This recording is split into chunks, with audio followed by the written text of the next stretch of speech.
What's going on, YouTube? Jeff Tuffner back here with episode 7 of the Glorious Podcast. Happy 4th of July to everyone listening. And we're going to discuss what happened on last night's Monday Night RAW. A Monday Night RAW where I thought WWE was going to throw in the towel and just shit the bed with. But they didn't necessarily do that. I mean, if you remember last year, 4th of July, that episode of RAW, that was probably the worst episode of RAW I've ever seen since I started watching WWE.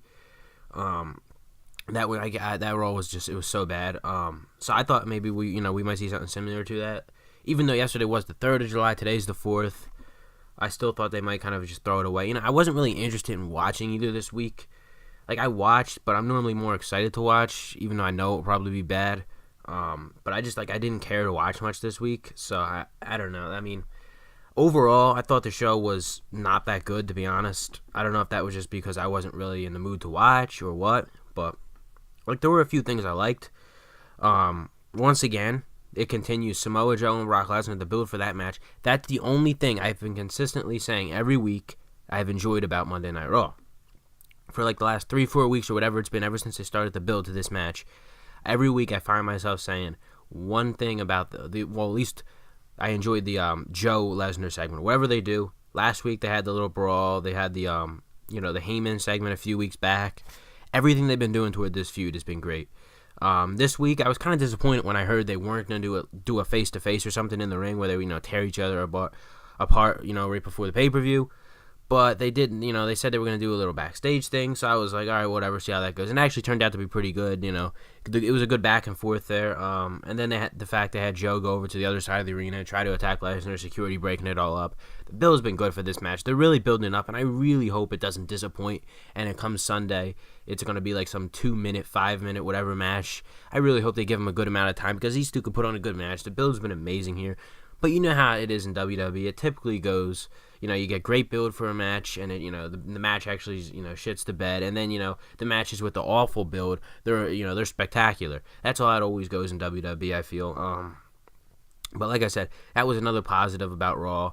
Enzo Amore's promo to start the show was amazing. I mean, you can hate on Enzo Amore all you want, but I mean, when he gets on that mic is just, it's pure gold. I mean, the fact that he came back in the ring, kept going, and this is another match here where I actually like the build, but I know this match, I'm confident this match will actually disappoint. I mean, it's been pretty much rumored that basically Cass is going to go over Enzo Sunday. It's going to be a quick match, nothing special, even though the build for this match is pretty good. The whole, fact they used to be friends, and then they split them up, Cass turns on him, Enzo has been great, and then they have Cass attack him again backstage. So, I mean, it kind of sucks that it's going to be kind of a shitty match, but, I mean, like I said, I like the build for this match, too, ever since Cass turned. I mean, they've been building for this one for, over a month now, at least, 6 weeks or whatever it's been. So, I wouldn't say I'm looking forward to that match, but I've enjoyed the build. That's something positive I took from Raw. And, it opened the show on a good note. I kind of, got people interested to watch the show. They followed that with a women's tag match. Sasha and Bayley team up to take on Alexa Bliss and Nia Jax. Obviously, Sasha and Alexa have a match for the Raw Women's Championship Sunday. Sasha picks up the win alone. Bayley gets hurt, goes to the back. I don't know, nothing here. Sasha comes out on top, so, I guess that means Alexa's going to win Sunday. And then I don't like the rumors about, I was hearing that they're going to do Alexa versus Nia at SummerSlam. I hope that's not happening. Because I feel like this match here, Sasha and Alexa at the Great Balls of Fire pay-per-view, could really set up another match, a rematch at SummerSlam. I feel like maybe they could do something where Nia gets involved in this match Sunday. But apparently WWE wants to do Alexa versus Nia, and Sasha's not going to win Sunday, which is unfortunate. I mean, she doesn't have to win. I just want to see a showdown at SummerSlam. But that's what they followed that up with. Cruiserweights, Cedric Alexander, Noam Dar, Alicia Fox is back. I don't give a shit about the Cruiserweights, to be honest. I just don't even care.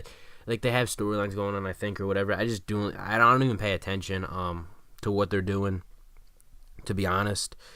They had another interesting segment. It was Heath Slater, The Miz had a match for the Intercontinental title. Now, I thought this would actually turn into a triple threat match Sunday.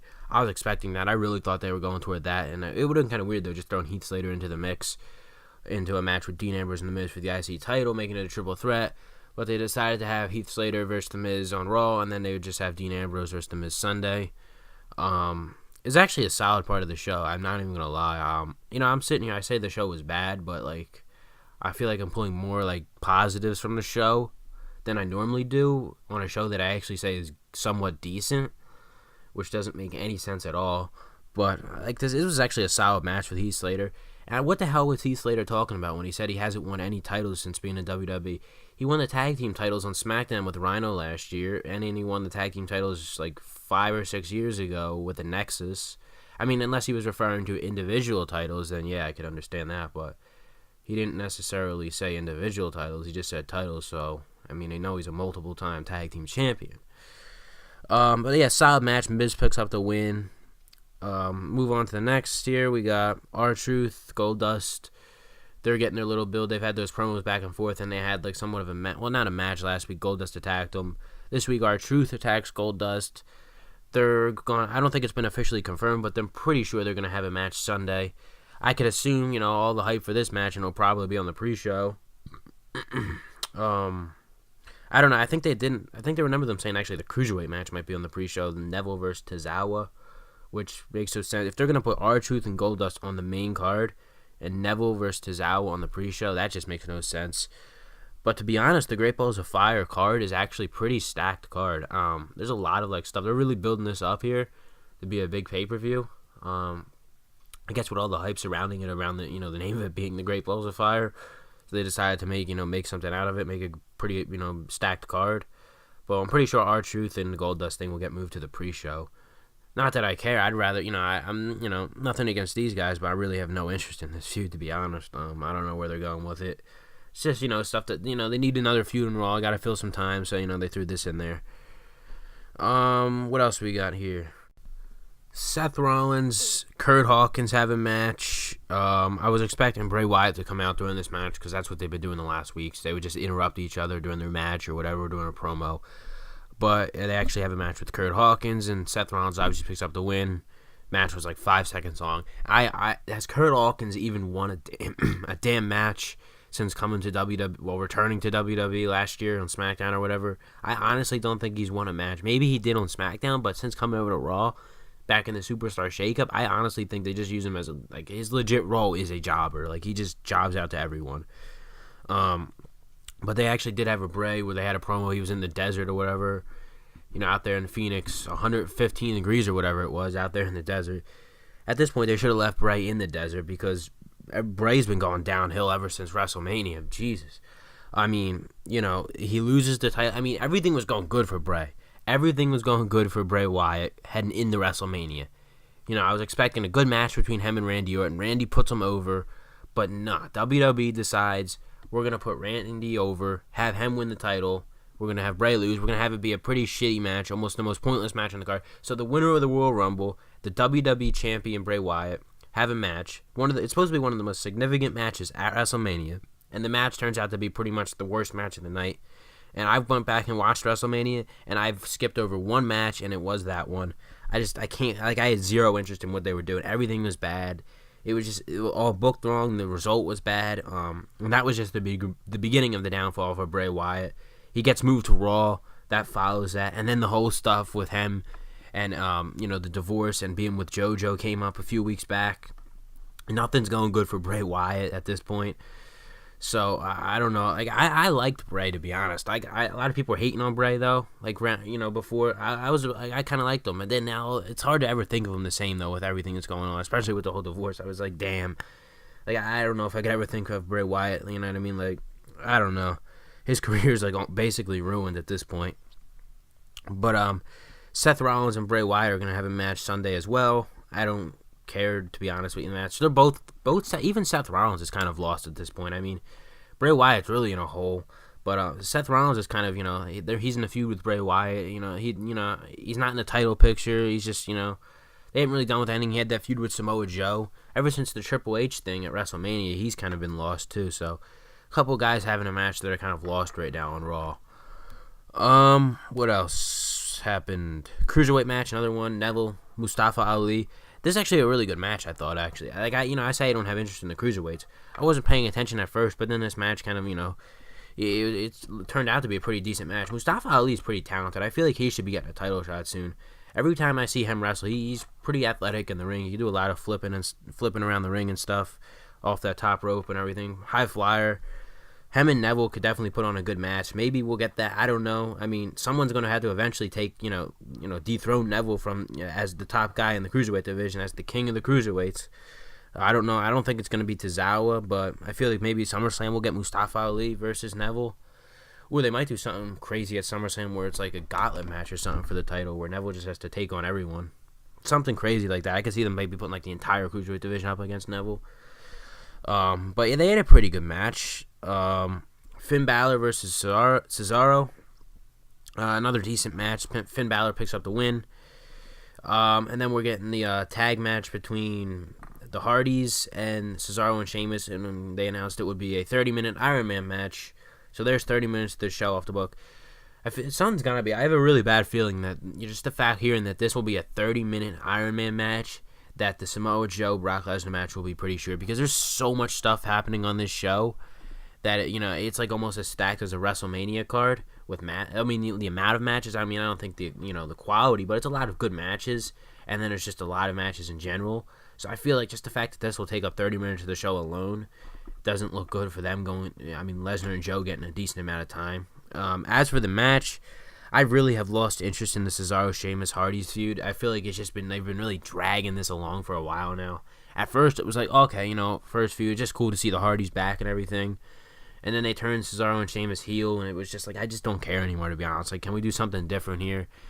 And it is reported that Sheamus is going to be taking time off to film a movie soon, so maybe they're dropping the titles. I don't know. And then we won't see them for a little bit, and then the Hardys will do something else, another program, possibly. And as for Finn Balor, he's in a feud with Elias Sampson.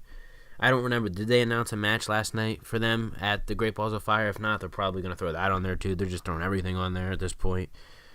Braun Strowman, he wants a challenge. He goes to Kurt Angle. And then, he gets to end the show, and he main events the show against Apollo Crews. Oh, God. Apollo Crews main event at Raw. I guess looking at it like this is why I thought Raw was bad. Because we got Apollo Crews versus Braun Strowman as in the main event. They say Roman's not there, and of course, Roman was going to show up. The ambulance appears. Obviously, Strowman wins. Strowman throws Apollo in the back of the ambulance. And then he, goes up and, tells the driver. And the driver's, of course, Roman. No surprise. They get into a huge brawl to close out the show. I didn't like the show. I feel like the show, it started good, and it was kind of almost a downhill thing from there. Like, I liked Enzo's promo. I liked the Samoa Joe Brock Lesnar thing. I kind of like the Miz and Heath Slater match. The Cruiserweight match was decent. Neville and Mustafa Ali. But, like, this here was just, like, I didn't, you know what I mean? Like, I don't know. Strowman versus Reigns. I don't even know who's going to win. I don't know what they're doing. You know what I mean? There's all these rumors that Strowman's going to get a title shot. It's all just built up for SummerSlam, to be honest. I mean, they're picking up this feud after 2 months ago whenever Strowman got injured. Well, that was it for Monday Night Raw. Nothing crazy. I thought it was a decent show. I mean, I didn't enjoy it that much probably because I wasn't really in the mood to watch the show. But overall, I mean, if you really look at it, it was kind of decent. SmackDown tonight, where we get to see the return of free agent John Cena. Really curious to see what happens there with Cena returning. I don't know if he's gonna necessarily get involved with any kind of feud yet. Everybody's saying, Jinder. I don't expect him and Jinder to get into anything yet. I feel like he'll just show up tonight, maybe have a match or whatever, cut a promo or whatever. I don't see him really, getting into an actual feud until after the Battleground pay-per-view when the Mahal-Orton feud is finished. Hopefully it's finished. I mean, I'm expecting it to be finished. If they try to drag that out until SummerSlam, that would be just awful. I don't know what else they could do. But anyway, that's it, guys. Let me know what you thought of Raw below, and make sure you hit that like button and the subscribe button on your way out. And I'll see you tomorrow for my SmackDown review on the Glorious Podcast.